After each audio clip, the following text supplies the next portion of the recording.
Praise the Lord. கர்த்தருடைய பரிசுத்த நாமத்திற்கு மகிமை உண்டாவதாக.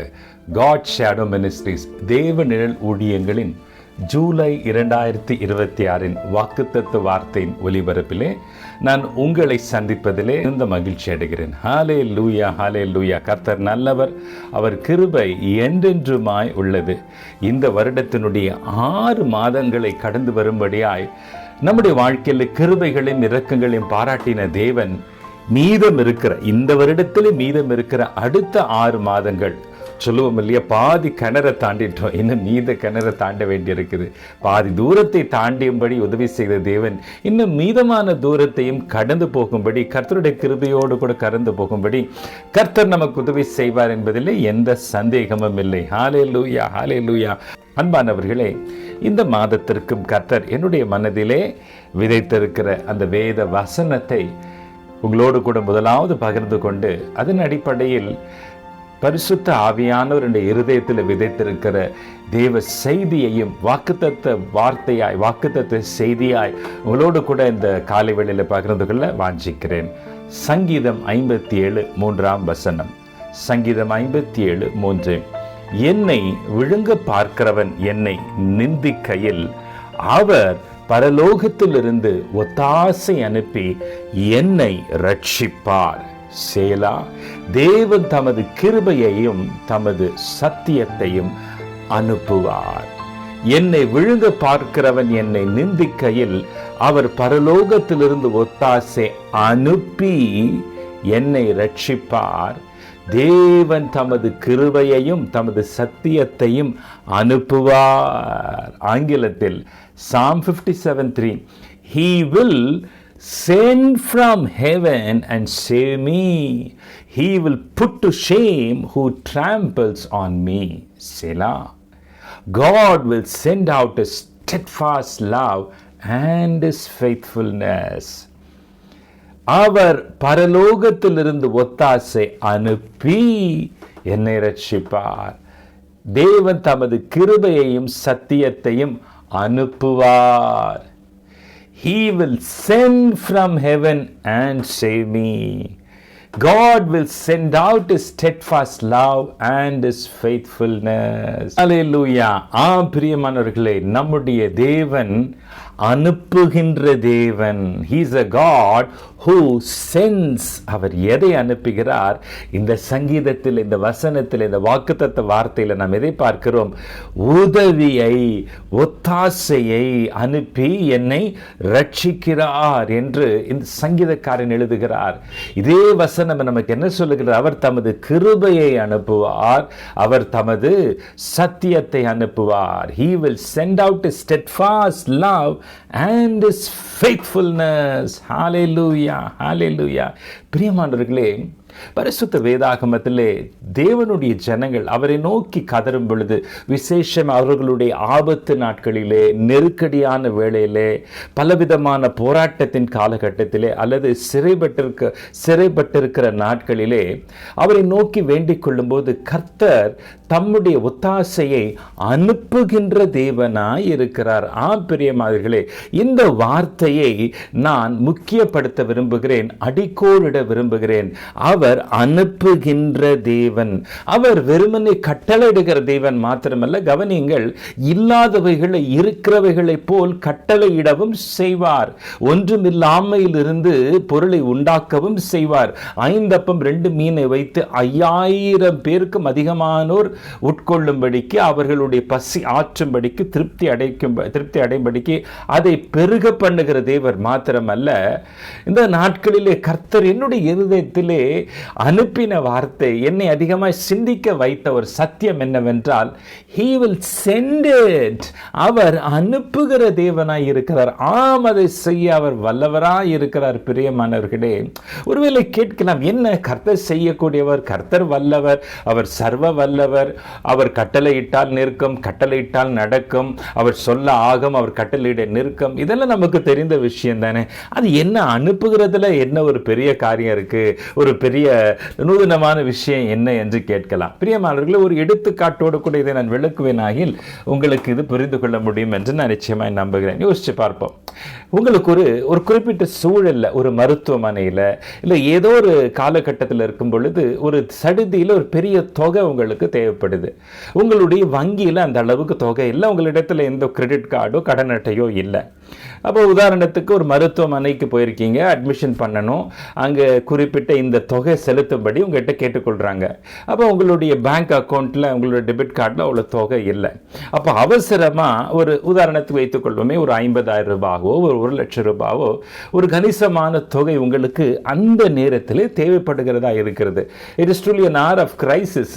ஹாஸ்பிட்டல் அட்மிட் பண்ணி ஆகணும், பேஷண்ட்டை ட்ரீட் பண்ணி ஆகணும். அங்கே உடனடியாக ஒரு 50,000 or 1 lakh அவங்க செலுத்த சொல்கிறாங்க. உங்கள் கையில் காசில் ஒரு பெரிய தேவையில் நீங்கள் சிக்கிக் கொண்டிருக்கீங்க. அப்போ உடனடியாக நம்ம என்ன செய்வோம், நமக்கு தெரிந்தவர்கள், நமக்கு உதவக்கூடிய உற்றார் உறவினர்கள், நண்பர்களுக்கு உடனடியாக அலைபேசியில் அழைத்து கூப்பிடுவோம். அவங்களுடைய பேரை கூப்பிடுவேன். அது அண்ணனாக இருந்தாலும், தம்பியாக இருந்தாலும், ஃப்ரெண்டாக இருக்கலாம், ஸ்நேகிதியாக இருக்கலாம். கேட்டு, ஏப்பா எனக்கு ஒரு நெருக்கடியில் மாட்டிகிட்டு இருக்கிறேன், இப்போது எங்கள் உறவினர் ஒருத்தரை நான் ஹாஸ்பிட்டல் அட்மிட் பண்ணியிருக்கிறேன், உடனடியாக தீவிர சிகிச்சை செய்யணும், அதுக்கு இவ்வளோ தொகை கட்ட வேண்டியதாக இருக்குன்னு சொல்கிறாங்க. எப்பா என் கையில் இல்லை, என்னோடய அக்கௌண்ட்டில் இல்லை, எனக்கு கொஞ்சம் ஒரு உதவியை நீ ஒரு தொகை அனுப்ப முடியுமா, ஒரு சோ அமௌண்ட் அனுப்ப முடியுமா அப்படின்னு கேட்ட உடனே ஒருவேளை அந்த டெலிஃபோன் கால் அட்டென்ட் பண்ணுற ஒரு ஃப்ரெண்ட் ஆகட்டும் அல்லது உங்களுடைய நண்பர் உறவினர் யாராவது இருக்கட்டும், அவங்களால முடியுமானால், அவங்களுக்கு மனம் இருக்குமானால் அவங்க என்ன சொல்லுவாங்க, உங்களை நேசிக்கிறவர்கள், உங்கள் மேல் கருத்தாக இருக்கிறவர்கள் அவங்க கிட்டே இருக்குமானால், கவலைப்படாது, இப்போவே நான் உனக்கு என்ன செய்கிறேன், ஜிபே பண்ணுறேன், இப்போவே நான் உனக்கு என்ன பண்ணுறேன், உன்னோட அக்கௌண்ட்டுக்கு நான் அனுப்பி வைக்கிறேன். அப்போ ஒரு நெருக்கடியான சூழல்ல உடனடியாக ஒருத்தட்ட நீங்கள் கேட்கும் பொழுது அங்கே எங்கேயுமே நீங்கள் ஓட முடியாது, வேறு இடத்துல போய் it's an hour of crisis. அப்போது பணத்தை உங்களுக்கு அனுப்ப வேண்டும். That is the scene. சிரமாய் ஒரு தொகையை அவர்கள் உங்களுடைய வங்கிக்கு அனுப்ப வேண்டும். அப்போ உதவக்கூடிய நிலையில் இருக்கிறவங்க கேட்டதுமே அந்த ஒத்தாசையை அல்லது அந்த பொருள் உதவியை, பண உதவியை உங்களுக்கு அனுப்பினா அது எப்பேற்பட்டதான ஒரு ரிலீஃபை, எப்பேற்பட்டதான ஒரு விதமான ஒரு ஆறுதலை உங்களுக்கு கொடுக்கும். பிரியமானவர்களே, அதே சமயத்தில் நம்முடைய வாழ்க்கையில் சில சூழ்நிலைகளில் இப்படி அப்ரோச் பண்ணும் பொழுது ரெண்டு காரியம் இருக்கலாம். ஒன்று, அவங்கக்கிட்ட இயலாமை, உங்களால் முடியாமல் இருக்கலாம், அவ்வளோ தொகை இல்லாமல் இருக்கலாம், அல்லது இருந்தும் கொடுக்கக்கூடிய ஒரு கமிட்மெண்ட்னாலேயோ இல்லை மனசு கூட இல்லாமல் இருக்கலாம். அவங்க என்ன சொல்லிவிடுவாங்க, ஐயோ நிலை எனக்கு புரியுதுப்பா, எனக்கு ரொம்ப சாரி, இப்போ என்னால் அதை கொடுக்க முடியாது, என்ன வேணால் சொல்லலாம், என் கையில் இல்லை, என்னால் ஸ்பேர் பண்ண முடியாது, ரொம்ப சாரி, என்னை மன்னிச்சிக்கோ, நான் வேறு ஏதாச்சும் உதவி பண்ணுறேன், இப்போ என்னால் முடியாதுன்னு சொன்னேன்னே அது ஒரு பெரிய ஒரு ஏமாற்றமாகவும் இருக்கலாம். சிலர் உதவுவார்கள், சில நேரங்களில் சிலர் கூடாமல் போவார்கள், அல்லது உதவக்கூடிய நிலையிலே அவர்கள் இல்லாமலும் போவார்கள். அப்போ நம்ம எதிர்பார்க்கிற உதவியோ இல்லை பொருள் உதவியோ நமக்கு சில நேரம் வராமல் போகலாம். சில நேரம் இந்த குறிப்பிட்ட வேலை இருக்குது, எனக்கு உங்கள் வீட்டில் இருக்கக்கூடிய சர்வெண்ட் அனுப்புகிறீங்களா, இல்லை பையனை அனுப்புகிறீங்களா, இல்லை உங்கள் தம்பி அனுப்புகிறீங்களா, வீட்டில் கொஞ்சம் இந்த ஷிஃப்டிங் வேலை இருக்குது, சில ஹாஸ்பிட்டலுக்கு போக வேண்டி இருக்குது, என்னை கூட்டிகிட்டு போக ஆள் யார் இல்லை, இன்னார் அனுப்புனீங்கன்னா நல்லாயிருக்கும். சிலர் என்ன செய்வாங்க, உடனடியாக அனுப்புகிறேன். அப்போ உதவிக்கு ஆள் அனுப்பும்போது உங்களுக்கு ரொம்ப ஹெல்ப்பாக இருக்கும். சிலர் என்ன சொல்லிடுவாங்க, என்னாலெல்லாம் முடியாது, இப்போ நான் ரொம்ப பிஸியாக இருக்கேன், இன்னும் என்னுடைய சர்வெண்ட்டுக்கு வேலை இருக்குது, அல்லது என்னுடைய டிரைவருக்கு வேலை இருக்குது, உங்கள் டிரைவர் அனுப்புனீங்கன்னா நான் போயிட்டு வந்துடுவேன். இப்படி நம்முடைய வாழ்க்கையில் ஆள் உதவி, பொருள் உதவி, பண உதவி, இல்லை பலவிதமான ஒத்தாசைகளுக்காக மனுஷரை நாம் நாடுவது வழக்கம் தானே. அது கிடைக்கும் பொழுது, அந்த உதவி கிடைக்கும் போது நமக்கு பேர் ஆறுதலாகும், ஒரு உதவியாகும், பெரிய ஒரு ரிலீஃபாகவும் இருக்கும். ஆனால் கிடைக்கலன்னா ஒரு பெரிய ஏமாற்றம் தானே பிரியமானவர்களே. ஆனாலும் இந்த மாதத்திலே இந்த பின்னணியோடு கூட இந்த உதாரணத்தை சொன்னதற்குண்டான காரணம் என்னவென்றால், நம்முடைய தேவன் எக்காலத்திலும் எல்லா சூழ்நிலையிலும் எவ்வேளையிலும் அவரை நோக்கி கூப்பிடும் பொழுது, அவரை நோக்கி விളിக்கும் பொழுது, அவரை நோக்கி அழைக்கும் பொழுது, just as you call somebody over a phone and ஜிபேல அனுப்புன்னு சொல்றது போல தேவரிடத்திலே நீங்கள் நோக்கி ஜெபம் பண்ணும் பொழுது அல்லது அவரை இடத்தில் இந்த காரியத்தை சொல்லும் பொழுது அவர் என்ன செய்வார்? ஒத்தாசையை அனுப்புவார். S my dear brother, my dear sister, இந்த மாதத்திலே அந்த வார்த்தையை நான் உங்களுடைய இருதயத்தில் ஆழமாய் பதிய வைக்க விரும்புகிறேன். 57ஆம் சங்கீதத்தை நாம் சற்று திரும்பி வருவோம். அந்த வாக்குத்தத்த வார்த்தையிலே காணப்படுகிற சங்கீதத்துக்கு நாம் வருவோமே ஆகில் அந்த முழு சங்கீதத்தை இப்போ நம்ம வாசிக்க நேரம் இல்லை. திறவுகோல் வசனமாக, வாக்குத்தத்த வசனமாக இந்த 57:3 நாம் எடுத்திருந்தாலும் அந்த சங்கீதத்தினுடைய ஒரு உருவரை என்னவென்றால், அதனுடைய ஒரு கான்டெக்ஸ்ட் என்னவென்றால், இந்த சங்கீதக்காரன் ஒரு பயங்கரமான ஒரு இக்கட்டிலே, ஒரு நெருக்கட்டின் பாதையிலே பயணித்து கொண்டிருக்கிறார். ஒரு பெரிய நெருக்கடி தான். அவர் உபயோகப்படுத்துகிற வார்த்தைகள்லாம் பார்க்கும் பொழுது விக்கினம் என்னை சூழ்ந்து கொண்டிருக்கு. அதாவது விக்கினம் கடந்து போக மட்டும் ஒரு பெரிய அதாவது என்ன சொல்றது, ஒரு நேச்சுரல் டிசாஸ்டர் அல்லது கெலாமிட்டி, பேரிடர், எதையோ ஒன்று அவர் சந்தித்து கொண்டிருக்கிறார். இன்னொரு பக்கம் மனுஷர்களுடைய நிந்தனை, மனுஷர்களால் வரக்கூடிய போராட்டம், மனுஷர்களால் வரக்கூடிய சில நெருக்கடிகள். இப்போ அந்த சங்கீதத்தை நம்ம கவனிப்போமானால் சங்கீதம் 57 ஒரு சில வார்த்தைகளை மாத்திரம் நான் உங்களுக்கு முன்பாக சுட்டி காட்ட விரும்புகிறேன். எந்த சூழலிலே சங்கீதக்காரன் இந்த வார்த்தையை சொல்லுகிறான்? வசனம் பார்க்கும் பொழுது, என் ஆத்துமா சிங்கங்களின் நடுவில் இருக்கிறது, தீயை இறைக்கிற மனுபுத்திரருக்குள்ளே கிடக்கிறேன், அவர்கள் பற்கள் ஈட்டிகளும் அம்புகளும் அவர்கள் நாவு கருக்கான பட்டையுமாய் இருக்கிறது. பிரியமானவர்களே, எப்பேற்பட்ட மனுஷரா இருக்கிறாங்களாம்? தீயை இருக்கிறாங்கன்னா எழுத்தின்படியே நெருப்பு தூக்கி போடுறவங்கள இருக்கலாம். ஆனால் அதனுடைய சிலேடை, அதனுடைய உருவகம், அதனுடைய ஓமானம் என்னவென்றால், மனுஷர்கள் தங்களுடைய வாயினால், தங்களுடைய பேச்சினால், ஏன்னா அதனால தான் நாவு கருக்கான பட்டயம், வாயினால் தூஷிக்கிறாங்க, கெட்ட வார்த்தையாக பேசுகிறாங்க, நம்மளை திட்டக்கூடிய, அவமானப்படுத்தக்கூடிய, நம்ம ஏளனப்படுத்தக்கூடிய, நம்ம துக்கப்படுத்தக்கூடிய, சில நேரம் நேரடியாக, சில நேரம் வாட்ஸ்அப் வழியாக, சில நேரம் வாய்ஸ் மெசேஜ் வழியாக உங்களால் அந்த வார்த்தைகளை பொறுத்து கொள்ள முடியல. உங்க எப்படி இருக்குன்னா, உங்க லைஃப் என்னை சுத்திலும் சிங்கங்கள் இருக்குதே, கடிச்சு பிச்சு, அதாவது என்னை பீறி போடுற சிங்கங்கள் நடுவே நான் வாழ்றேனே, பேசினா நெருப்ப கக்குறாங்களே, பல்லு எப்படி இருக்கிறான், ஈட்டி போல அம்பு போல இருக்கான், அதாவது கடிச்சு துப்பிடுறாங்களா, எதை பேசினாலும் நம்ம மேலே ஒரு நிந்தனை, நம்ம மேலே ஒரு சாப வார்த்தை, நம்ம மேலே ஒரு பழி வார்த்தை, எல்லாம் உன்னால தான் வந்தது, எல்லாம் உன்னால தாண்டி வந்து, எல்லாம் உன்னால தாண்டா வந்துச்சு, அப்படி என்ன சொல்கிறது, ஒரு கெட்ட வார்த்தைகளால், தகாத வார்த்தைகளால் பல நேரங்களிலே, பல சூழ்நிலைகளிலே, குடும்பத்திலே, அது ஆண்களாக இருக்கலாம், பெண்களாக இருக்கலாம், யாராக வேணா இருக்கலாம், மகளாக இருக்கலாம், மருமகளாக இருக்கலாம், இப்பேற்பட்ட நெருக்கடியான சூழலே சிலர் போய்கொண்டு இருக்கிறீர்கள். பிரியமானவர்களே, உங்களுடைய சூழல் அப்படிதான் இருக்குது. சங்கீதம் 3ஆம் வசனம், என்னை விழுங்க பார்க்கிறவன் என்னை நிந்திக்கையில். அப்போ ஒரு பெரிய நிந்தனை அவங்க சுமந்துட்டு இருக்கிறாங்க, அல்லது நிந்தனையை இந்த சங்கீதக்காரன் அனுபவிக்கிறான். அப்போ யாரா இருக்கிறான்? விழுங்குறான், என் வாழ்க்கை விழுங்குறான். இந்த வார்த்தை யாருக்கு சுட்டி காட்டும்? வேதத்தில் அவன் கர்ஜிக்கிற சிங்கத்தை போல எவனை விழுங்கலாமோ என்று சுற்றி தெரிகிறான். பிசாசை சுட்டி காட்டுகிறது. Devil is waiting over you and me. எப்படியாவது நம்ம வாழ்க்கை விழுங்கிடணும், நம்ம எதிர்காலத்தை விழுங்கிடணும், நம்ம அழைப்பை விழுங்கிடணும், நம்ம நோக்கங்களை விழுங்கிடணும், நம்ம அபிஷேகத்தை விழுங்கிடணும், நம்முடைய ஆசீர்வாதத்தை விழுங்கணும், நம்ம குடும்பத்தில் இருக்கக்கூடிய ஐக்கியத்தை விழுங்கணும், நம்ம குடும்பத்தில் இருக்கக்கூடிய ஒருமனப்பாட்டை விழுங்கணும். இப்படி அநேக காரியத்தை அவன் வாலப் பண்ணும்படிக்கு, அவன் டிவோவர் பண்ணும்படிக்கு, அவன் விழுங்கும்படிக்கு காத்திருக்கான். அதுக்கு அவன் யாரா? என்னை விழுங்க பார்க்கிறவன் என்னை நிந்திக்கையில், அது என்ன செய்கிறான்? நிந்தித்துக் கொண்டே இருக்கிறான். கெட்ட வார்த்தைகளினாலே, தகாத வார்த்தை. இன்னைக்கு that spirit is operating truly in some families. சில குடும்பங்களிலே இந்த தகாத வார்த்தைகளால் நீங்கள் நிந்திக்கப்படுகிறீர்கள், துயரத்தை அனுபவிக்கிறீர்கள், நாடோறும் துக்கத்தை அனுபவிக்கிறீர்கள். ஆனால் யாரால் வருகிறது? விழுங்க பார்க்கிறவனால். ஒருவேளை மனுஷரால் அது வரலாம். ஆனால் பிரியமானவர்களான ஒரு சத்தியத்தை உங்களுக்கு முன்பாக வைக்க விரும்புகிறேன். நம்முடைய யுத்தம் மாம்சத்தோடும் இரத்தத்தோடும் அல்ல, துரைத்தனங்களோடும் அதிகாரங்களோடும் வான மண்டலங்களில் கிரியை செய்கிற அந்தகார லோகாதிபதிகள், ஆம் யார்? பிசாசனுடைய சர்வ சேனை. கண்ணுக்கு தெரியாத எதிரி ஒருத்தர் இருக்கிறார், அதுதான் பிசாசு. அவன் மனுஷரை பயன்படுத்துவான், மனுஷரை ஆட்கொண்டு, மனுஷனுடைய ஆவியை ஆட்கொண்டு அவன் அசுத்தமான காரியங்களை, நம்மை நிந்திக்கக்கூடிய காரியங்களை, நம்முடைய வாழ்க்கை துயரமாக்கக்கூடிய, நம்மை மடங்கடிக்கக்கூடிய வார்த்தைகளை கேட்கும்படி செய்வான். பிரியமானவர்களே, அதைத்தான் சங்கீதக்காரன், என்னை விழுங்க பார்க்கிறவன் என்னை நிந்திக்கையில். அப்பேற்பட்ட நிலைதான் சங்கீதக்காரன் கர்த்தரை நோக்கி கூப்பிடுகிறான்.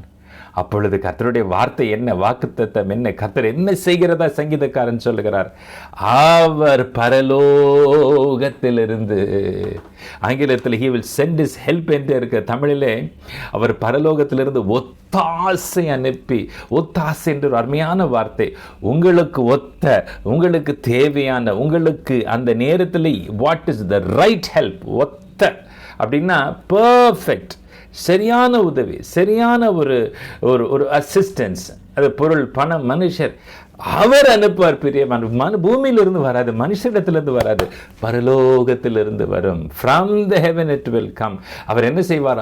அனுப்புகிறார். பிரியமானவர்கள், இந்த மாதத்திலே நீங்கள் எப்படிப்பட்டதான ஒரு பாதையிலே நீங்கள் கடந்து சென்றாலும் பிரியமானவர்களே, பரவாயில்லை பிரியமானவர்களே, ஒருவேளை மனுஷரால் நீங்கள் ரொம்ப நிந்திக்கப்பட்டு கொண்டிருக்கலாம், ஃப்ரெண்ட்ஸாக இருக்கலாம், கலீக்ஸாக இருக்கலாம், அல்லது குடும்பத்தில் தாய், தந்தை, பெற்றோர், பிள்ளைகள், உறவினர்களுக்கு நடுவில் நிறைய வார்த்தைகளை கேட்டு கேட்டு கேட்டு, அதாவது இந்த விழுங்குற அனுபவம் எதை காண்பிக்கிறதுனா, நான் செத்து போயிடலாம், நான் வாழ்க்கை முடிச்சுக்கலாம், நான் வீட்டை விட்டு ஓடி போயிடலாம். அப்போது உங்களுடைய டெஸ்டினி, உங்களுடைய எதிர்காலத்தை விழுங்கக்கூடிய ஒரு சுற்றுச்சூழல் உண்டாகிறது. It will lead to that. ஆனால் அந்த நேரத்தை நான் பிசாசினுடைய வாய்க்கு என்ன ஒப்பு கொடுக்கிறேன். தானியேல் சிங்கக்கபில் இருக்கும்போது சிங்கங்களின் வாயை கட்டின தேவன், நமக்கு எதிராக இருக்கக்கூடிய சிங்கங்களின் வாய் கர்ஜிக்கும், பல்லு நரநரன்னு இருக்கும், கடிக்க விட மாட்டார், விழுங்க விட மாட்டார், நம்மை சேதப்படுத்த கர்த்தர் விட மாட்டார். ஏனென்றால் அவர் பரத்திலிருந்து ஒத்தாசை அனுப்புகிறார். ஹல்லேலூயா, ஹல்லேலூயா. அந்த ஒத்தாசை நம்முடைய வாழ்க்கையில் ஜெயத்தை கட்டளையிடும், விடுதலை கட்டளையிடும், ஆசீர்வாதத்தை கட்டளையிடும், நமக்கு தேவையை சந்திக்கும். பிரியமானவர்களே, ஹல்லேலூயா, ஹல்லேலூயா. அது மாத்திரமல்ல, அவர் தம்முடைய கிருபையையும் தம்முடைய சத்தியத்தையும் அனுப்புவார். ஆங்கிலத்தில் என்ன அழகா இருக்குது, he will send his steadfast love and his faithfulness. அது எதை சுட்டி காட்டுகிறது? அவருடைய அந்த கனிவுள்ள தயவு, அவருடைய நீடிய அன்பு, அவருடைய இணையற்ற அன்பையும், நிலைத்து நிற்கிற அன்பையும், அவருடைய உண்மையையும் அனுப்புவார் அல்லது வெளிப்படுத்துவார். இன்னொரு விதத்திலே சொன்னால், அவர் தம்முடைய அன்பின் நிமித்தம், தம்முடைய உண்மை நிமித்தம் உங்களுக்கு ஒத்தாசை அனுப்புவார், உங்களுக்கு உதவி அனுப்புவார், உங்களுக்கு விடுதலை அனுப்புவார், இன்றைக்கு ஜெயத்தை அனுப்புவார். ஹல்லேலூயா. எந்த மாசத்தில் நம்பிக்கையோடு கூட எதிர்பாருங்கள் பிரியமானவர்களே. In this month you are going to receive something from the Lord. What you are going to receive? An heavenly help from the Lord. Hallelujah, hallelujah. பிரியமானவர்களே, அவர் ஒத்தாசை அனுப்புகிற தேவனாய் இருக்கிறார். நான் வேதத்தை தியானிக்கும் பொழுது வேதத்திலே பல எடுத்துக்காட்டுகள், பல சூழ்நிலைகள், பல சம்பவங்கள் மனுஷனுடைய வாழ்க்கையில, தம்முடைய பிள்ளைகளுடைய வாழ்க்கையில கர்த்தர் குறுக்கிட்டு, கர்த்தருடைய வாழ்க்கையில் இடைப்பட்டு இப்பேற்பட்டதான சூழ்நிலைகளிலே உதவியை, ஒத்தாசையை அல்லது கிருபையை, சத்தியத்தை, ஜெயத்தை, விடுதலை அனுப்புகிறதை என்னால் கவனிக்க முடிந்தது. முதலாவது, இது 3 பகுதியாக நான் பிரிக்க விரும்புகிறேன். முதலாவது ஹெவன்லி ஹெல்ப், இது பரலோக ஒத்தாசை என்று நான் சொல்ல முடியும்.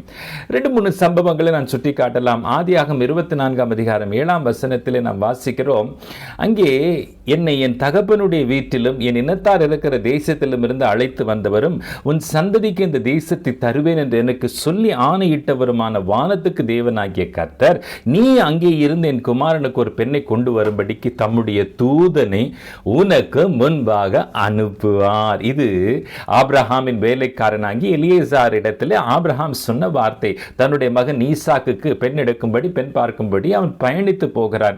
அப்போ ஒரு சில கேள்வி கேட்குறான், எப்படி நான் கண்டுபிடிப்பேன்னு சொல்லும்போது கர்த்தர் என்ன செய்வார், நீ கவலைப்படாதே எலியாசரே, நான் உனக்கு முன்பாக நீ சரியான ஐடென்டிஃபை பண்ணுறதுக்கு தேவன் ஒரு தூதனை அனுப்புகிறேன்னு சொல்லியிருக்காரு. அப்போ அவனுக்கு தூதனை அனுப்புவார். ஹல்லேலூயா.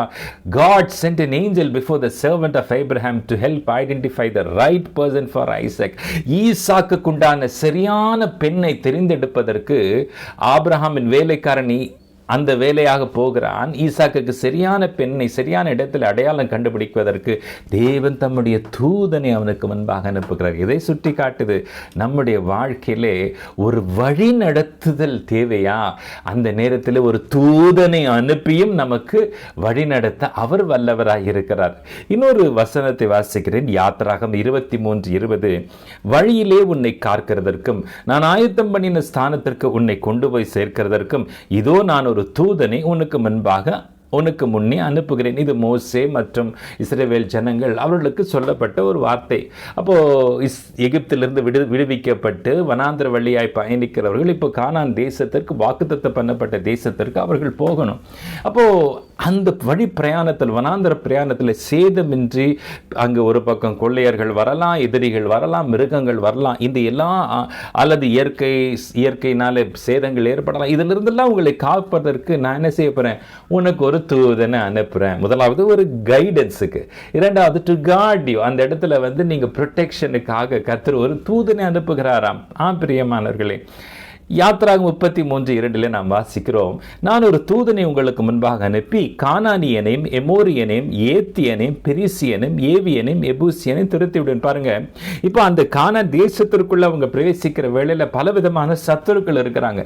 இப்போ அந்த சத்துருக்களை ஜெயிக்கிறதுக்கு தேவன் என்ன செய்கிறாரா, அங்கே ஒரு தூதனை அனுப்புவேன். ஹல்லேலூயா. இந்த 3 வசனங்களை நம்ம வாசிக்கிற ஒரு காமன், ஒரு பொதுவான வார்த்தை என்ன, அனுப்புவார், தூதனை அனுப்புவார், பரலோகத்திலிருந்து ஒரு உதவி அனுப்புவார். மனுஷன் அல்ல, பூமியில் இருக்கிறவன் அல்ல, பரத்திலிருந்து அனுப்பப்படுகிற ஒரு ரெப்ரசன்டேட்டிவ்.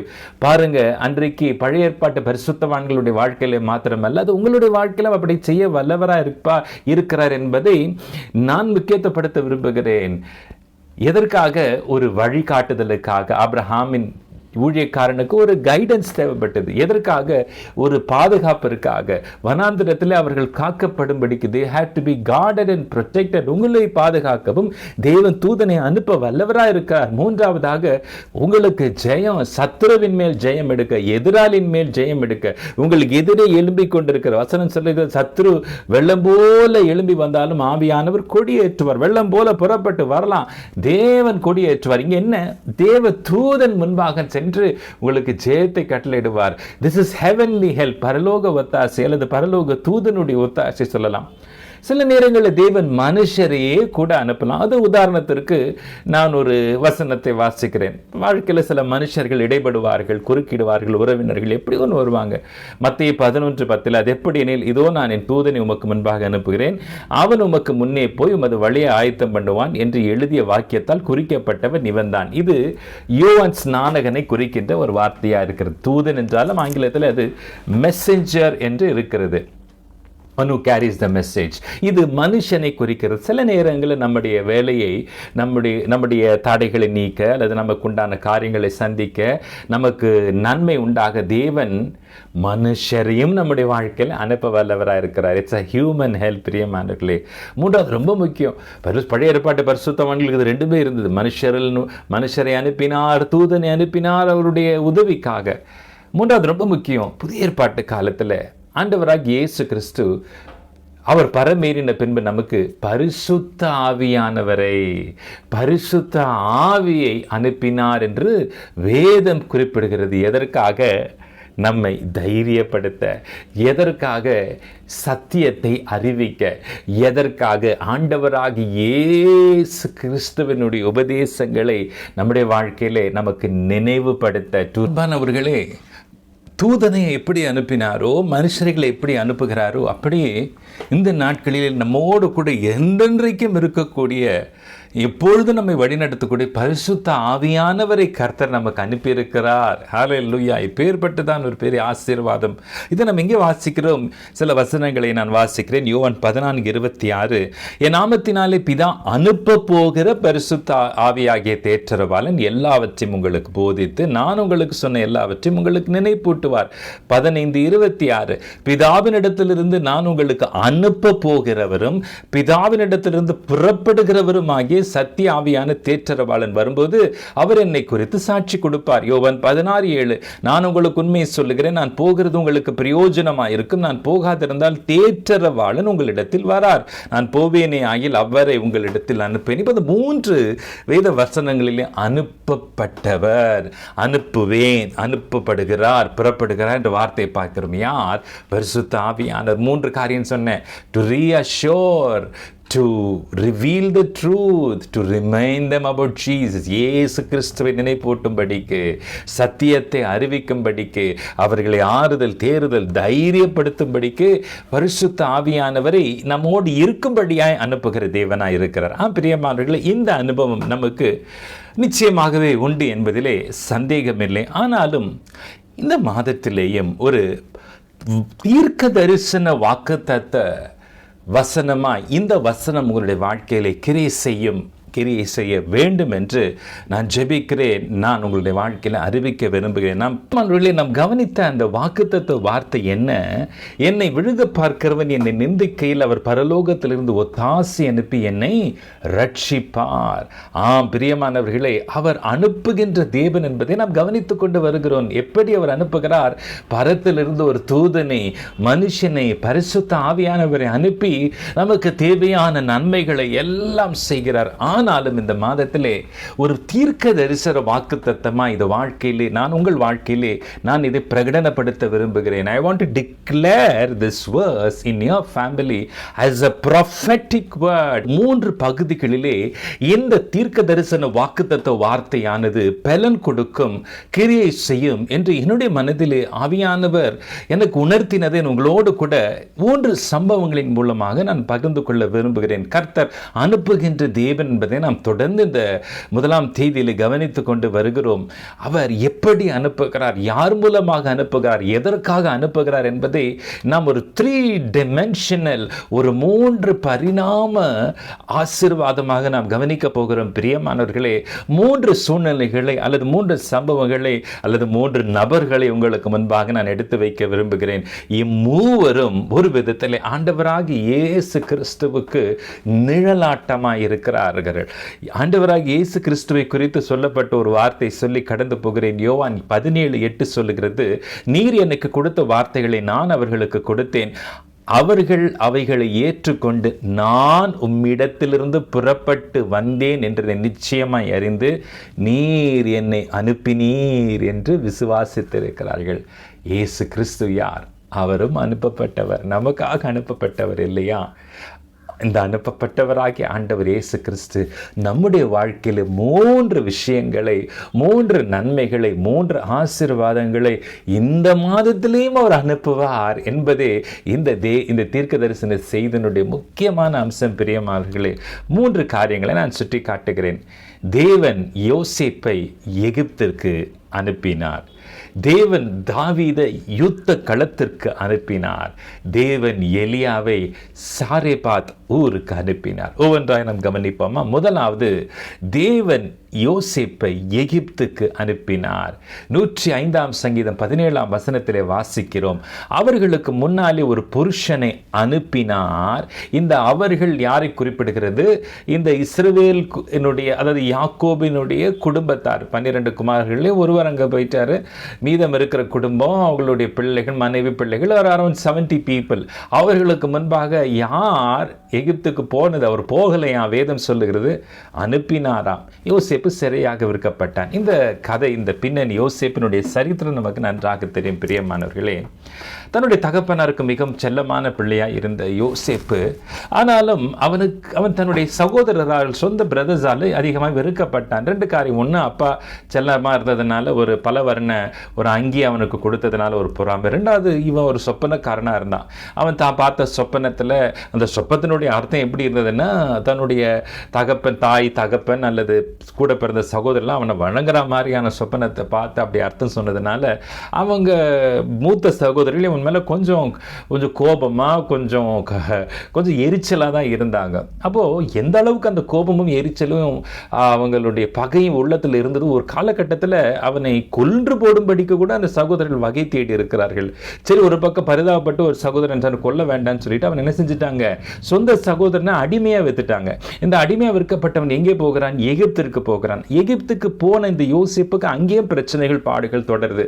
ஒரு பக்கம் பெற்றோரிலிருந்து பிரிக்கப்படுகிறான், சகோதரர்கள் கூட இல்லை, ஏதோ ஒரு தேசத்தில் அடிமையாக விற்கப்படுகிறான். அந்த அடிமையாக இருக்கும்போது அவன் தன்னுடைய தேவ பயத்தில், தேவன் மேல் இருந்த பற்றில் அவன் உண்மையாக உழைத்து சில இடங்களில் நல்ல பேர் எடுத்தாலும் வேலை செய்கிற இடத்துல அவன் வாலிபானாக இருக்கிறதுனால தன்னுடைய எஜமானுடைய மனைவி இவனை தவறாக நடத்தும்படிக்கு, இவன் மேல் ஆசை கொண்டு தன்னோடு கூட சயனிக்கும்படி அவனை அழைத்த பொழுது அவன் கர்த்தருக்கு பயந்து அதற்கு உடன்படாத காரணத்தினாலே அவன் மேல் பொய்ப்பழி சாற்றி சிறையில் அடைக்கப்படுகிறான். அப்போ பாருங்க, எல்லாமே அவனுடைய வாழ்க்கையில் தலைகீழாக நடக்குது. நல்லா தரிசனம் பெற்றுக்கொண்டான், தேவனுக்கு பயந்து நடந்தான், தகப்பனுக்கு பிரியமான பிள்ளையா இருந்தான், சகோதரனுக்கு கீழ்ப்படிந்திருந்தான். ஆனால் கடைசியில் அவனுடைய வாழ்க்கையில் நடக்கிற நெருக்கடியான சம்பவம் என்ன?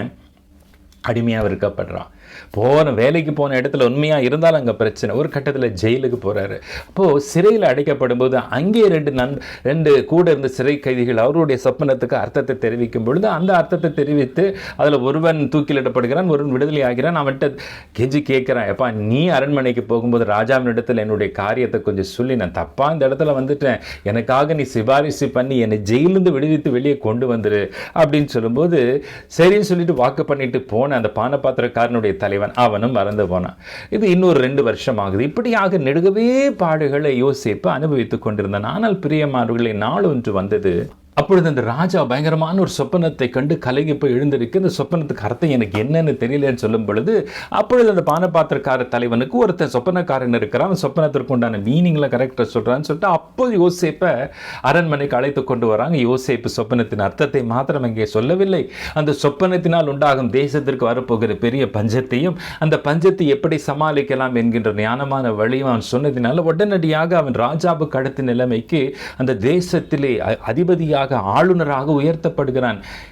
நேற்று வரைக்கும் கைதியாக இருந்தவன் அடுத்த நாளே பிரைம் மினிஸ்டராக அந்த தேசத்திற்கே மாறுகிறான். Prisoner becomes prime minister in over night.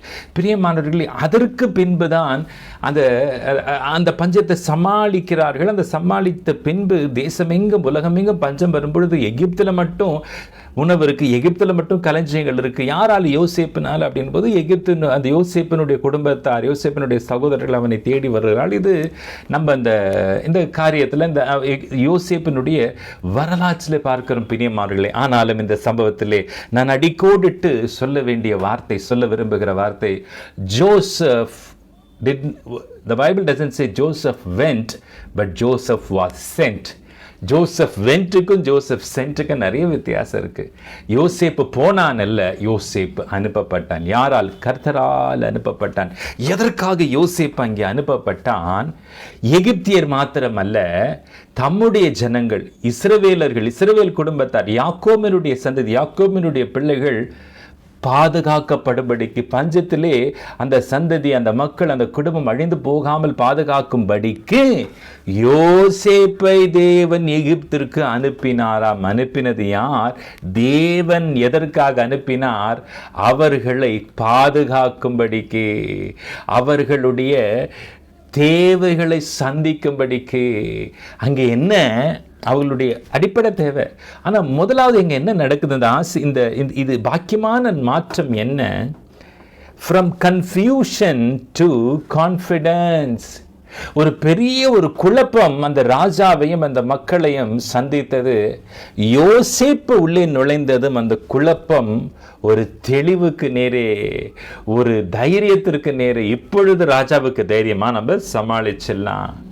அன்பானவர்களே, உங்கள் வாழ்க்கையில் are you going through a path of great confusion? இன்றைக்கு ஒருவேளை நீங்கள் அன்றைக்கு பார்வோனுக்கு பெரிய கலக்கம் வந்தது போல இன்றைக்கு உங்கள் வாழ்க்கையில் பெரிய கலக்கம் வந்திருக்கா? இது எப்படி சமாளிக்க போகிறேன், இதுக்கு என்ன வழி, இது எப்படி செய்ய போகிறேன்னு தெரியாமல் தத்தளிக்கிறீங்களா? பார்வோனுக்கு மாத்திரமல்ல, தேசத்துக்கு மாத்திரமல்ல, இனி அந்த தேசம் உலகத்திற்கே உணவு கொடுக்கக்கூடிய ஆதாரமாய் மாறப்போகிறது. அது பார்வோனுக்கு தெரியாது. ஆனால் அதை செய்யும்படிக்கு தேவன் ஏற்கனவே யோசேப்பை எகிப்திற்கு அனுப்பிவிட்டார். பிரியமானவர்களே, நான் உங்களுக்கு சொல்ல வருவது என்ன? Today you may not know. இன்றைக்கு ஒரு வேளை இவ்வளோ நெருக்கடியாக இருக்குது, இவ்வளோ பிரச்சனை வரப்போதே, இவ்வளோ ஒரு சோதனை வரப்போதே, இவ்வளோ ஒரு ஆபத்து வரப்போதே, இது என்ன எப்படி சமாளிக்க போகிறேன்? கலங்காதீங்க. தேவன் ஏற்கனவே யோசேப்பை அனுப்பிவிட்டார். யார் அந்த யோசேப்பு? ஆவிக்குரிய யோசேப்பு யார்? யோசேப்பு ஆண்டவராகிய இயேசு கிறிஸ்துவுக்கு நிழலாட்டமாக இருக்கிறார். அங்கே யோசேப்பு எதை குறிப்பிடுகிறது? இயேசுவை மாத்திரமல்ல, தேவ ஞானத்தை குறிப்பிடுகிறது. யோசேப்பு தன்னுடைய ஞானத்தினால் அங்கே அந்த சூழ்நிலைக்குண்டான பதிலை, சூழ்நிலைக்குண்டான தீர்வை சொன்னானா? இல்லை, தேவனுடைய ஞானத்தினால். Joseph was a man possessed with the wisdom of God. God sent his wisdom through Joseph. God sends his wisdom through Lord Jesus Christ in your life, in your crisis, in your confusion. இயேசுவின் நாமத்தில் சொல்றேன், அன்றைக்கு யோசேப்பு அனுப்பப்பட்டதினாலே குழப்பம் நீங்கி தைரியம் உண்டானது. யோசேப்பு தேவன் ஞானத்திற்கு அடையாளமாக இருக்கிறது. தேவன் பரலோகத்திலிருந்து ஒத்தாசை அனுப்புகிறது மாத்திரமல்ல, தம்முடைய கிருபையும் சத்தியத்தையும் அனுப்புவார். இங்கே எதை அனுப்புகிறார்? ஞானத்தை அனுப்புகிறார், தம்முடைய அறிவை அனுப்புகிறார், தம்முடைய தீர்வை அனுப்புகிறார், தம்முடைய புத்தியை அனுப்புகிறார். Yes, to handle this issue, to handle this problem, to overcome this confusion, God has already sent it, my dear brother, my dear sister. இனி இல்லை, ஏற்கனவே அனுப்பிவிட்டார். குறித்த நேரத்தில் யோசேப்பு அரண்மனைக்கு வருகிறான், தீர்வை சொல்லுகிறான். தேசம் பாதுகாக்கப்பட்டது.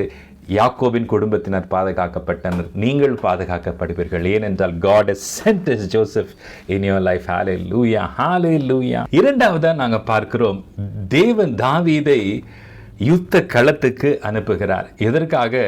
ஜெயிக்க. வாசிக்கலாம் 1 சாமுவேல் 17:29. அதற்கு தாவீது, நான் இப்பொழுது செய்தது என்ன? நான் வந்ததற்கு முகாந்திரம் இல்லையா என்று சொல்லி. இந்த பின்னணி நமக்கு தெரியும். தாவீது கோலியாத்தினுடைய சம்பவம் 1 சாமுவேல் 17ஆம் அதிகாரத்திலே அந்த சிறுவன் அல்லது வாலிபன் தாவீது, அவன் ஆடு மேய்க்கிற பையன். அவன் என்ன செய்கிறான்? அவங்களுடைய சகோதரர்களுக்கு உணவு கொடுக்கும்படி, பால் கட்டியை கொடுக்கும்படி, தகப்பன் அனுப்புகிற சில உணவு பதார்த்தங்களை கொடுக்கும்படிக்கு அவன் புறப்பட்டு செல்லுகிறான். அதுதான் அவனுக்கு கொடுக்கப்பட்ட வேலை. ஆனால் அவன் இந்த யுத்த களத்திற்கு போனப்போ ஒரு காரியத்தை கண்டுபிடிக்கிறான். இங்கே பெலிஸ்தருக்கு விரோதமாக ஏலா பள்ளத்தாக்கில் ஒரு பயங்கரமான ஒரு பேட்டில் நடந்துட்டு இருக்கு. அங்கே அன்றைக்கு என்ன சூழல்னா, ஒரு 7 அடி உயரமான ஒரு அஜானு பாகுவான ஜைஜாண்டிக் ஃபிகர், ஒரு கோலியாத் என்கின்ற ஒரு ராட்சதன், ஒரு ஜாயண்ட் அங்கே நின்று கொண்டு இருக்கிறான். பயங்கர என்ன சொல்கிறது, இந்த WWFல வர்றது போல் ஒரு பெரிய ஒரு பலசாலியான ஒரு மனுஷன், ரொம்ப ஹைட்டாக நிற்கிறான். அவனுக்கு அன்றைக்கு என்னென்னா, அவன் வந்து ஒரு தேசத்துக்கு இராணுவத்திற்கு நான் விரோதம் அல்ல. அன்றைக்கு என்ன யுத்தம் என்றால், அவன் கேட்குறான், எனக்கு ஒரு ஆள் ஒண்டிக்கு ஒண்டி எனக்கு நேராக ஃபைட் பண்ணக்கூடிய ஒரு ஆளை நீங்கள் அனுப்புங்க, ஜெயிச்சிட்டேன்னா நாங்கள் சரண்டர் அப்படிங்கிற மாதிரி. ஆனால் இங்கே ராஜா சவுலுக்கோ மற்ற போர் வீரர்களுக்கு தைரியம் இல்லை. எப்படி இவ்வளோ பெரிய ஹைட்டான வெயிட்டான ஒரு ஜைஜாண்டிக்கான ஆளை நம்ம மேற்கொள்ளலாம்? அப்போ எல்லா கலைங்க பயந்து போய் அங்கே நிற்கிறாங்க. அப்புறம் தாவீதுடைய சகோதரர்களும் அங்கே யுத்த களத்தில் போர் வீரர்களாக நிற்கிறார்கள். இப்போ தாவீது வந்து என்ன நடக்குது, என்ன பண்ணுறதுன்னா, எப்போ உனக்கு வேற வேலை இல்லை, நீ ஏங்க வந்து இதெல்லாம் கேட்டு தெரிஞ்சுக்கலான்னு வந்தியான்னு சகோதரர்கள் அதைரியப்படுத்துறாங்க. அப்போ உடனடியே தாவீது, இல்லை நான் வந்து சும்மா நான் வரலையே, இப்போ இதெல்லாம் தெரிஞ்சுக்கணும், ஆண்டவர் என்ன நோக்கத்தோடு தான் அனுப்பியிருப்பார். அதுதான் அங்கே சொல்கிறாரு. வந்ததற்கு முகாந்திரம் இல்லையா? எப்பா நான் கேட்குறது தப்பா, என்ன ஆச்சு நான் தெரிஞ்சுக்க விரும்புகிறேன், நானும் ஏதாச்சும் வழி சொல்லுவேன், நீலாம் சின்ன பையன் உனக்கு தெரியாதுன்னு சொல்லிட்டு அவனை அதைரியப்படுத்துறாங்க. ஆனாலும் அவனுக்கு ஒரு தைரியம் வருது, இல்லை. ஏன்னா அவனுடைய காதுகளில் கேட்கிறான், இந்த பெலிஸ்தியன் இஸ்ரவேலின் இராணுவங்களை, இஸ்ரவேலின் தேவனை அவன் தூஷித்து கொண்டிருக்கிறான். அவன் ரொம்ப லோவா தேவனை ரொம்ப பேசிட்டு இருக்கான்னு நம்ம சும்மா விடக்கூடாது. தேவன் தாவீதுக்கு பயந்தவன் மாத்திரமல்ல, தேவனுடைய இருதயத்திற்கு ஏற்றவன், தேவன் அதிகமாக நேசிக்கிறவன், அநேக பாடல்களை எழுதுகிற அந்த தாவீதுக்கு ஒரு தேவ வைராக்கியம் உண்டாகிறது. நம்ம இந்த பிரச்சனையை ஹேண்டில் பண்ணி தான் ஆகணும். அப்போ போயிட்டு சவுல் இடத்துல, சவுலும் எப்போ உன்னால் முடியுமா? இல்லை, நான் சிங்கத்தை அடிச்சிருக்கேன், கரடி அடிச்சிருக்கேன், நான் போக விரும்புகிறேன், சரி, ஏதோ அவருக்கு ஒரு கைடன்ஸ் லீடிங் வருது, அவர் அனுப்பி விடுறாரு. அந்த சவுலனுடைய அந்த ஆர்மரி, அவருடைய வெஸ்டர், அவருடைய போர் வஸ்திரம் அவருக்கு செட் ஆகலை. வெறும் கவனியும் கல்லையும் எடுத்துகிட்டு, நமக்கு அந்த கதை நல்லா தெரியும், ஓடி போய் ஒரு கல் அவனுடைய நெத்தியில் படுது. அவன் முகம் குப்புற விழுறான். கர்த்தர் பின்னாடி தட்டி அவனை விழ வைக்கிறாரு. அவனுடைய பட்டத்தை எடுத்து அவனுடைய தலையை வெட்டி கொண்டு வரான். தாவீது பெரிய ஜெயத்தை இந்த நாளில் அனுபவித்தான். பிரியமானவர்களே, அன்றைக்கு தாவீது யுத்த வீரன் அல்ல. அன்றைக்கு ஒரு வேலையாய் தன்னுடைய தகப்பனாரால் தாவீது அந்த யுத்த நிலைக்கு யுத்த களத்துக்கு அனுப்பப்படுகிறான். தகப்பனுக்கும் தெரியாது, அங்கே வந்த சவுலுக்கும் தெரியாது, ஏன் தாவீதுக்கே தெரியாது. அன்றைக்கு பேர்பட்டதான ஒரு சம்பவத்திலே நான் ஈடுபட உள்ளேன், நான் இப்பேற்பட்டதான மகத்துவமான ஜெயத்தை தேசத்திற்கு கொண்டு வருவேன் என்பது. ஆனால் கர்த்தர் தாவீதை நோக்கத்தோடு அனுப்பினார் என்று நான் சொல்லுவேன். ஹல்லேலூயா. அதற்கு தான் முகாந்திரம் இல்லையா? Is there not a cause? ஆங்கிலத்தில் is there not a cause? Yes, there is a cause. உங்களுடைய வாழ்க்கையிலே கர்த்தர் இன்றைக்கும் உங்கள் சூழலே தாவீதை அனுப்புகிறார். தாவீது ஏற்கனவே சொன்னது போல அவரும் ஆண்டவராக இயேசு கிறிஸ்துவருக்கு முன்னோடியாக இருக்கிறார், நிழலாட்டமாக இருக்கிறார். இங்கே தாவீது நிறைவேற்றின கிரியை என்ன? சத்ருக்கள், அங்கே சத்ருவுக்கு அடையாளமாக இங்கே கோலியாத்து நிற்கிறான். கோலியாத்தை மேற்கொண்டு பெரிதான ஒரு ஜெயத்தை இஸ்ரவேல் தேசத்திற்கு கொண்டு வந்தான். முதலாவது சம்பவத்தில் யோசேப்பை அனுப்பினது எதற்காக? அழிந்து போகாமல் இந்த ஜனத்தை பிரிசர்வ் பண்ணும்படி, பாதுகாக்கும். இங்கே சத்ருக்களின் போராட்டத்தை மேற்கொள்ளும்படிக்கு. In earlier incident number 1, it was from confusion to confidence. Here, from jeopardy to jubilation. கலக்கத்திலிருந்து குதூகலத்தை கர்த்தர் கொண்டு வந்தார்.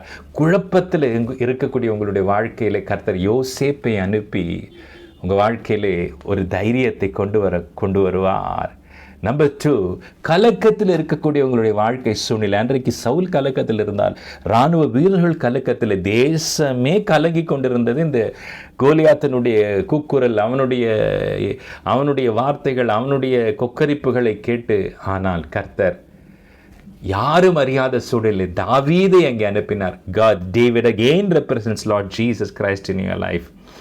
தாவீது அந்த இடத்திற்கு வந்ததுமே தாவீது ஜெயத்தை தேவனுடைய நாமத்தினால் அனுபவித்து இஸ்ரவேல் தேசம் ஜெயமடையும்படி, பெலிஸ்தரை மேற்கொள்ளும்படி செய்தார். பிரியமானவர்களே, உங்கள் வாழ்க்கை சூழலில் நீங்கள் கடந்து போகிற இந்த கலக்கத்தின் பாதையில் கர்த்தர் தம்முடைய தாசனை அனுப்பி, தாவீதை அனுப்பி, இயேசுவை அனுப்பி, அங்கே தேவ ஞானம் அனுப்பப்பட்டது, இங்கே தேவ வல்லமை அனுப்பப்படுகிறது. God's wisdom, here God's power is being sent. அது ஈட்டினாலும் பட்டயத்தினாலும் அல்ல, தேவனுடைய நாமத்தினாலே நான் வருகிறேன். தேவன் நாமம் வல்லமை உள்ளது. பிரியமானவர்கள், there is power in his name. அந்த நாமத்தோடு நீங்கள் புறப்பட்டு செல்லுவீர்களானால், தாவீது சென்றது போல இன்றைக்கு உங்களுக்கு விரோதமாக இருக்கக்கூடிய எல்லா சத்துருக்களையும் நீங்கள் மேற்கொள்வீர்கள் என்பதில் எவ்வித சந்தேகமும் இல்லை. அதைத்தான் அன்றைக்கு தாவீது தன்னுடைய மக்களுக்காக நிறைவேற்றி காட்டினார். இயேசுவும் இயேசு கிறிஸ்துவின் வார்த்தை உங்களுடைய வாழ்க்கையில் அனுப்பப்பட்டிருக்கிறதான நோக்கம் என்ன? உங்களை சத்துருவனுடைய கையிலிருந்து, பிசாசனுடைய கையிலிருந்து உங்களை விடுவிக்கும்படிக்கு. ஹல்லேலூயா. யோசேப்பு உங்களுடைய வாழ்க்கையில் அனுப்பப்பட்டதற்குண்டான காரணம் என்ன? நீங்கள் மடிந்து போகாமல் காக்கப்படும்படிக்கு. ஹல்லேலூயா, ஹல்லேலூயா. மூன்றாவதாக நாம் இன்னொரு சம்பவத்தையும் ஒரு கதாபாத்திரத்தையும் கவனித்து கடந்து செல்லுகலாம். தேவன் எலியாவை சாரெபாத் ஒரு விதவினிடத்திலே அனுப்பினார். 1 ராஜாக்கள் 17:9 சொல்லுகிறது, சீதோனுக்கு அடுத்த சாரெபாத் ஊருக்கு போய் அங்கே தங்கியிரு, உன்னை பராமரிக்கும்படி அங்கே இருக்கிற ஒரு விதவைக்கு கட்டளையிட்டேன் என்றார். ஹல்லேலூயா. இந்த சம்பவமும் நமக்கு நன்றாக தெரிந்த ஒரு சம்பவம். பழைய ஏற்பாட்டு கால தீர்க்கதரிசிகள் எல்லாம் எப்படின்னா, கர்த்தர் எங்கே போக சொல்கிறாரோ போகணும், எங்கே இருக்க சொல்கிறாரோ இருக்கணும். அவர்களுக்கு ஒன்று நிரந்தரமான, கர்த்தர் சொல்கிற ஒரு இடத்துல சொல்கிற விதத்தில் அவர்கள் சொல்லியாகும். கர்த்தருடைய பேச்சாளர்கள், கர்த்தருடைய ஸ்போக்ஸ்மென் ஃபார் த லார்ட், கர்த்தருக்காக பேசுகிறவர்கள், கர்த்தருடைய வார்த்தை ஜனங்களுக்கு அறிவிக்கிறவர்கள். எச்சரிக்கைய வார்த்தையாக இருக்கும், ஆலோசனையாக இருக்கும், தேர்தலாக இருக்கும், அவர்களை ஃபோர்வான் பண்ணுற வார்த்தையாக இருக்கும். தேவனுடைய நியாய தீர்ப்பையும் இந்த தீர்க்கதரிசிகள் அறிவிப்பார்கள். அப்பேற்பட்ட தீர்க்கதரிசிகள், ஒரு பெரிய வல்லமையான தீர்க்கதரிசி தான் இந்த எலியா என்கின்ற தீர்க்கதரிசி.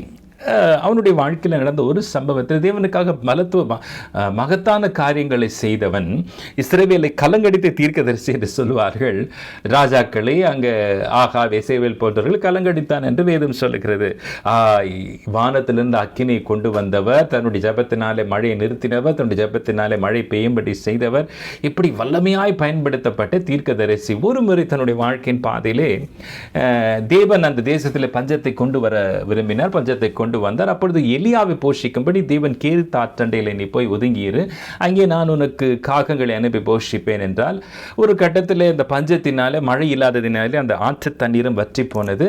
அங்கிருந்து புறப்பட்டு அப்பொழுது கர்த்தர் சொல்லுகிறார், இனி உனக்கு நீங்க தங்க முடியாது, தண்ணீர் இல்லை, நீங்க இருந்து புறப்பட்டு எங்க போகணும், சாரேபாத் என்கின்ற ஊர் மட்டுமா போகணும். அங்கேயும் ஒரு விதமான பஞ்சம் தலைவிரித்து ஆடுகிறது. கொஞ்ச நாள்ல அங்கேயும் எல்லா வளமும் குறைய போகுது.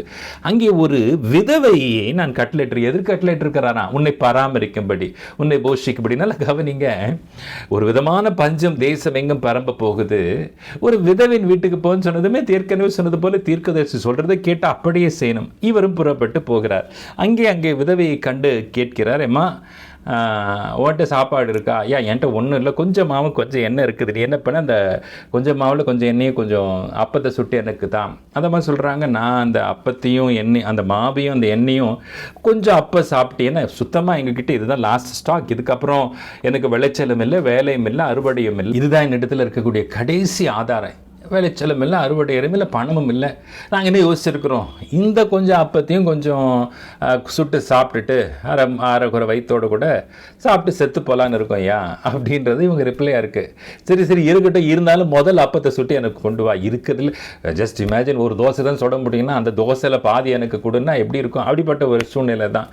ஆனாலும் அதுக்கு கீழ்ப்படிந்து அவள் செய்யும் பொழுது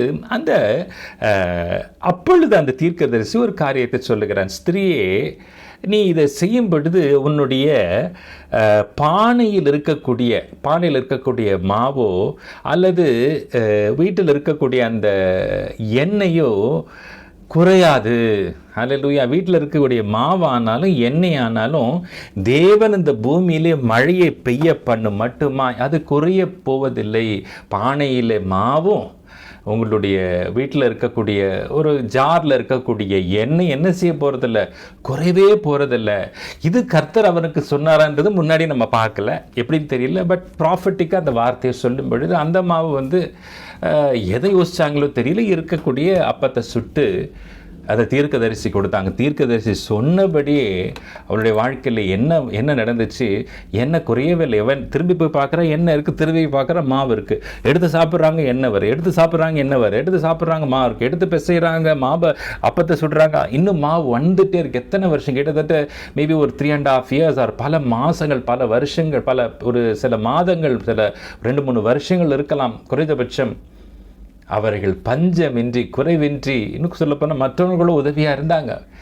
அவர்கள் மூலமாய் அவர்களுடைய மாவு, அவர்களுடைய எண்ணெய் அந்த பஞ்ச காலம் மட்டும் குறையவில்லை. பிரியமானவர்களே, ஒரு குறைவுள்ள, ஒன்றுமில்லாத ஒரு வாழ்க்கை நிறைவுள்ள, சம்பூர்ணமான, மீதமுள்ள, பல மாதங்களுக்கு நீடித்திருக்கக்கூடிய அளவுக்கு கர்த்தருடைய வாழ்க்கையை மாற்றி போட்டார். பிரியமானவர்களே, இந்த சம்பவத்திலிருந்து நாம் படிக்கின்ற பாடம் என்ன? தேவன் யோசேப்பை அனுப்பினார் எகிப்து இஸ்ரவேல் ஜனங்கள் பாதுகாக்கப்படும்படிக்கு, முன்னமே அனுப்பினார். தேவன் தாவீதை அனுப்பினார். இஸ்ரவேல் ஜனங்கள், தேசம், சவுல், அவனுடைய இராணுவம் சத்துருடைய கையிலிருந்து பாதுகாக்கல்ல, ஜெயிக்க, சத்துருக்களை மேற்கொள்ள யோசேப்பு தேவ ஞானத்தை காண்பிக்கிறது. தாவீது தேவ வல்லமை சுட்டி காட்டுகிறது. மூன்றாவதாக நாம் பார்க்கிறோம், இங்கே தேவனுடைய ஆதாரம் அனுப்பப்படுகிறது எலியாவை கொண்டு. எலியாவின் மூலமாக ஹல்லேலூயா, God's provision. ஹல்லேலூயா. இங்கே என்ன நடக்குது? From poverty to plenty. வறுமையிலிருந்து வளத்திற்கு நேரே அவருடைய வாழ்க்கை மாறியது. ஹல்லேலூயா, ஹல்லேலூயா. யோசேப்பின் மூலமாய் அந்த தேசத்திலே குழப்பம் நீங்கி தைரியம் உண்டானது. தாவீதின் மூலமாய் கலக்கம் நீங்கி குதூகலம் பிறந்தது. இங்கே தீர்க்கதரிசி எலியாவின் மூலமாய் வறுமையிலிருந்து வளம் உண்டானது. இயேசு கிறிஸ்துவும் பெரிய தீர்க்கதரிசி. பிரியமானவர்களே, ஹல்லேலூயா. வேதம் அவரை தீர்க்கதரிசிகளின் தீர்க்கதரிசி என்று சொல்லுகிறது. Is a greatest prophet of all. ஹல்லேலூயா. அவரை போன்ற ஒரு தீர்க்கதரிசி இல்லை. எலியா தீர்க்கதரிசி இயேசு கிறிஸ்துவுக்கு முன்னடையாளமாய் இருக்கிறார், நிழலாட்டமாய் இருக்கிறார். இயேசு கிறிஸ்துவனுடைய வாழ்க்கையிலும் அவருடைய வார்த்தையும் உங்களுடைய வாழ்க்கையில் அனுப்பப்பட்டது உங்களை தரித்திரராக்கும்படி அல்ல, நீங்களை எளிமை நிலையிலே ஏழ்மை நிலையிலே நீங்கள் வாடும்படிக்கு அல்ல. உங்கள் தேவைகள் சந்திக்கப்பட, உங்களுடைய ஆதாரங்கள் சந்திக்கப்பட, உங்களுடைய வாழ்க்கை செழிப்படைய, நீங்கள் சம்பூர்ணமாய் சாப்பிட்டு திருப்தியாய் இருக்க கர்த்தர் இயேசுவானவருடைய வார்த்தைகளுடைய வாழ்க்கையில் அனுப்பப்பட்டிருக்கிறது. பிரியமானவர்களே, ஹல்லேலூயா, ஹல்லேலூயா. 2 விதமாய் நான் உங்களுக்கு சொல்லி முடிக்க விரும்புகிறேன். முதலாவது, Lord Jesus Christ is already sent in your life. ஏன் ஆண்டவராக இயேசு கிறிஸ்துவின் வாழ்க்கையில் ஏற்கனவே அனுப்பப்பட்டவராக இருக்கிறது. எதற்காக? 3 ஆசீர்வாதங்கள். உங்களுடைய வாழ்க்கையிலே ஞானத்தை கொடுக்கும்படி, உங்களுடைய வாழ்க்கையிலே வல்லமை கொடுக்கும்படி, உங்களுடைய வாழ்க்கையிலே வளத்தை கொடுக்கும்படிக்கு. ஹல்லேலூயா. தீர்க்க தரிசனமாய் இந்த மாதத்தில் இயேசுவானவர் உங்களுடைய வாழ்க்கையில் இந்த 3ஐயும் இன்றைக்கு ஒரு வேளை யோசேப்பினுடைய சூழ்நிலை போல எகிப்தில் ஒரு பெரிய கலக்கத்துக்கு கழக்கத்தின் பாதையில் போய் கொண்டிருக்கிறீங்களா? அல்லது அன்றைக்கு சவுல் தன்னுடைய சேனை சந்தித்தது போல அதாவது முதலாவது சூழ்நிலை ஒரு விதமான குழப்பம், இங்கே சவுலின் ஜனங்கள் சந்தித்தது ஒரு விதமான கலக்கம், இங்கே முடிந்து போயிடுச்சு. ஒரு பேர் வறுமை, பெரிய தரித்திரம். 3 நிலைமைகள்: குழப்பம், கலக்கம், வறுமை. இந்த 3 மாறி என்ன உண்டாகிறது? தைரியம், குதூகலம், வளம். ஹல்லேலூயா. Are you going through these situations? From confusion to confidence, from jeopardy to jubilation, from poverty to plenty. இயேசுவானவர் தம்முடைய ஞானத்தை அனுப்பி, இயேசுவானவர் தம்முடைய வல்லமை அனுப்பி, இயேசுவானவர் தம்முடைய ஆதாரத்தை அனுப்பி உங்களை வாழ வைப்பார், உங்களை செழிக்க வைப்பார். ஆம், சங்கீதக்காரன் சொல்வது போல, என்னை விழுங்க பார்க்கிறவன் என்னை நிந்திக்கையில் அவர் பரலோகத்திலிருந்து ஒத்தாசை அனுப்பி என்னை ரட்சிப்பார். தேவன் தமது கிருபையும் தமது சத்தியத்தையும் அனுப்புவார். ஆம் பிரியமானவர்களை, நாம் ஜெபிப்போமா? அன்பின் ஆண்டவரே, கர்த்தாவே, இந்த புதிய மாதத்தை தந்ததற்காய் நன்றி. வருஷத்தின் நடுவிலே கர்த்தாவே, நீர் எங்களை உயிர்ப்பிக்கின்ற தேவனாய் இருக்கிறீர். இந்த வாக்குத்தத்த வார்த்தையின் வசனத்தின் மூலமாய் நீர் எங்களை உயிர்ப்பிக்கிறதற்காக நன்றி ஆண்டவரே. மெய்யாகவே நீர் அனுப்புகிறீர், நீர் அனுப்புகிறீர் ஆண்டவரே. உம்முடைய ஞானத்தை உம்முடைய ஜனங்களுடைய வாழ்க்கையில் அனுப்புமையா. யோசேப்பை அனுப்பினது போல உம்முடைய ஞானம் வெளிப்படட்டும். தாவீதை அனுப்பினது போதும் அது வல்லமை வெளிப்படட்டும். அன்றைக்கு தகப்பனே சாரெபாத் ஒரு விதவைக்கு நேரே எலியா அனுப்பப்பட்டது போல உம்முடைய ஆதாரங்கள் அங்கே வெளிப்படட்டும்.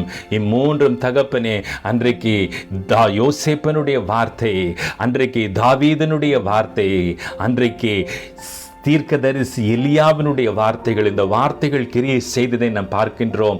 இன்றைக்கு தேவ வார்த்தைகளை நாங்கள் ஏற்றுக்கொள்ளுகிறோம், பெற்றுக்கொள்ளுகிறோம். அப்பொழுது எங்களுடைய வாழ்க்கை தகப்பனே குழப்பத்திலிருந்து குதூகலத்திற்கு நேராய், ஆம் தகப்பனே, கலக்கத்திலிருந்து தகப்பனே ஆனந்த களிப்பிற்கு நேராய், கர்த்தாவே ஜெயத்திற்கு நேராய், ஆண்டவரே ஒரு கொண்டாட்டத்திற்கு நேராய் கர்த்தர் நடத்துவீராக. ஆம் தகப்பனே, வறுமையிலிருந்து வளத்திற்கு நேராக உடைய பிள்ளைகளை, குடும்பத்தை நீ நடத்த போவதற்காக உமக்கு நன்றி, நன்றி, நன்றி, நன்றி ஆண்டவரே. மெய்யாகவே பரத்திலிருந்து ஒத்தாசை அனுப்பி எங்களை ரட்சிக்கிறீர், எங்களை வாழ வைக்கிறீர். உமக்கு நன்றி, நன்றி, நன்றி. மீட்பர் இயேசுவின் நாமத்திலே வேண்டிக் கொள்ளுகிறோம் எங்கள் நல்ல பிதாவே. ஆமேன், ஆமேன், ஆமேன், ஆமேன். ஆம் பிரியமானவர்களே, கர்த்தர் இந்த மாதத்திலே சொன்ன இந்த ஆசீர்வாதங்களை எல்லாம் உங்களுடைய வாழ்க்கை சூழ்நிலையை அனுப்பி உங்களை ஆசீர்வதித்து உங்களை வாழ வைப்பார் என்பதில் எந்த சந்தேகமும் இல்லை. இந்த வார்த்தை உங்களுக்கு பிரயோஜனமாக இருந்திருக்குமானால் உங்களுடைய சாட்சிகளை பகிர்ந்து கொள்ளுங்கள், கமெண்ட்ஸில் போடுங்க. பிறருக்கு இந்த லிங்கை அனுப்பி அவர்களையும் ஆசீர்வதியுங்கள். கர்த்தர் உங்களோடு கூட இருப்பாராக. Shalom, Shalom, Shalom.